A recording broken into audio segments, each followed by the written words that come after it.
vous évoquez, on pourrait le signaler dans beaucoup d'autres parties du monde. La Russie n'en a pas fini avec son empire. On le voit d'ailleurs avec les résultats du vote ukrainien qui a porté un pro-russe au pouvoir malgré la contestation de son élection par Yulia Tymoshenko, la Premier ministre.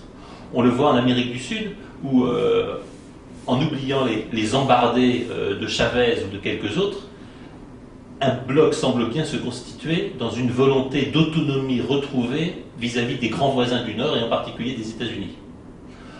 On le voit aussi en Afrique où se dessinent un certain nombre de configurations d'alliances entre États qui peinent à trouver leur place, mais enfin qui là encore dessinent des arcs régionaux.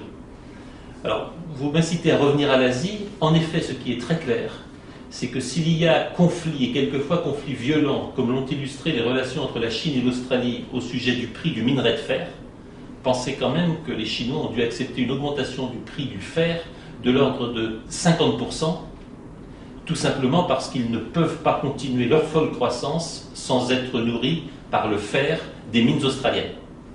Donc des accords sur l'utilisation des matières premières, des accords sur l'influence respective dans leur zone géographique, accords en revanche pour éliminer ceux qui viennent de l'extérieur. Et il est clair qu'à cet égard, entre la Chine, l'Australie et quelques autres, il y a par exemple un accord significatif pour, si je puis dire, bouter les Français hors du Pacifique. Vous savez, Anna, que la France a le second domaine maritime du monde. Vous savez que ce domaine maritime est essentiellement fondé par le régime de la propriété et du contrôle des eaux territoriales autour d'îles plus ou moins grandes, certaines minuscules, certaines dont aucun Français ne connaît le nom, mais qui nous assurent le contrôle de millions de kilomètres carrés à travers le monde, particulièrement dans la zone Pacifique. C'est ce dont la Chine et l'Australie ne veulent pas, et c'est certainement ce qui est derrière un certain nombre de mouvements qu'on a pu observer, par exemple en Nouvelle-Calédonie ou ailleurs, qui visent peu à peu à affaiblir la présence française, et qui visent, et c'est probablement ce qui est le plus intéressant, à assurer une forme d'homogénéisation asiatique de toute cette partie du monde, y compris le Pacifique. Alors on voit la stratégie géopolitique de l'Australie sort de notre champ de pensée traditionnel, dans lequel les États du Sud et de l'Est portent la dette. Or, celle-ci semble s'être déplacée vers le Nord. D'où vient ce renversement ? Le renversement du monde que nous sommes en train de constater a naturellement beaucoup de causes. Certains parleront de la fin de l'Occident. Certains en reviendront à la chute de l'Empire romain. D'autres sont hantés par les phénomènes de décivilisation, de recul de la civilisation, que nous pouvons constater un peu partout dans nos territoires et qui illustrent les ambiguïtés de la mondialisation. La mondialisation, ce n'est pas que l'ensemble du monde est en train de nous rejoindre, c'est aussi que sur nos territoires, en France, en Europe, comme aux États-Unis, nous avons des zones de sous-développement et nous avons des régions, nous avons des villes qui sont en voie de sous-développement, alors qu'un peu partout en Chine, en Inde, on voit les signaux les plus achevés de la modernité et on voit le luxe qui se répand.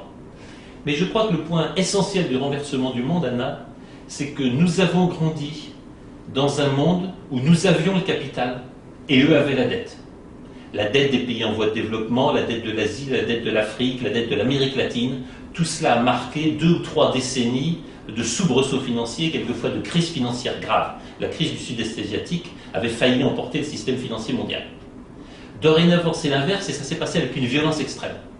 Dorénavant, c'est nous qui avons la dette, nous l'Occident, les États-Unis, l'Europe, les pays les plus développés, le Japon avec une dette abyssale, 200% du PIB.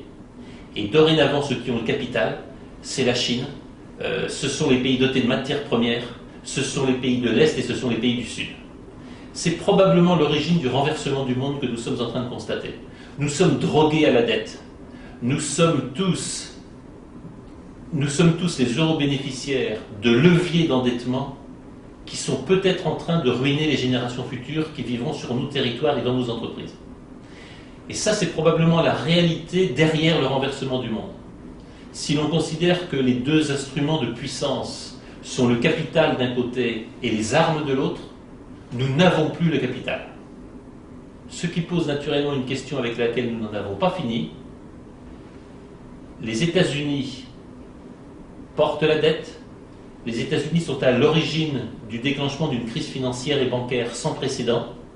Et la seule force aujourd'hui, la seule suprématie incontestable dont disposent les États-Unis, c'est celle des armes.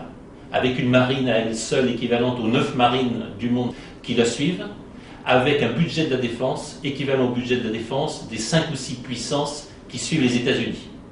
Ce qui pose cette question avec laquelle nous n'en avons pas fini, quand le seul instrument de pouvoir reste celui des armes, est-ce que la tentation ne sera pas très vite de passer du soft power au hard power? Hervé, merci. Il ressort de vos propos la montée en puissance de la géoéconomie de la Terre, des matières premières. Ce sera le sujet du prochain Comment va le monde?